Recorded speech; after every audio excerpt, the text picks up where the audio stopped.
Alright, so start with composing a new email. Go to compose a new email just like you normally would. Fill in the recipient's email address, the subject, and your message in the body of the email. At the top of the Outlook window, you'll see a tab labeled Options. Click on that. In the Options tab, look for an Encrypt icon in the top bar.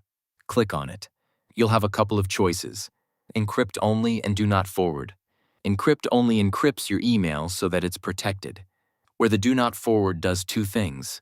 It encrypts the email and it prevents the recipient from forwarding it to anyone else. Choose the option that fits your needs. Once you've selected your encryption option, just send the email as you normally would. Now, when someone receives your encrypted email, let's say they use Gmail, here's what they'll experience. They'll get an email telling them that you've sent them a protected document. Once the email opened, recipient will see a button, click to read the message. They'll need to verify who they are. The easiest way for anyone to do this is to choose the Sign In with a one-time passcode option. This will trigger another email to be sent to them with a code.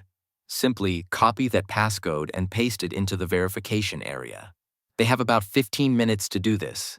If they enter the passcode correctly and within the time limit, they'll be able to read your encrypted email.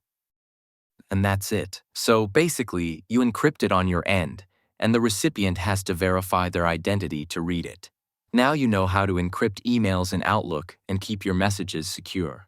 If this tutorial helped you, drop a like and subscribe for more helpful tech tips. Thanks for watching, and I'll see you in the next one.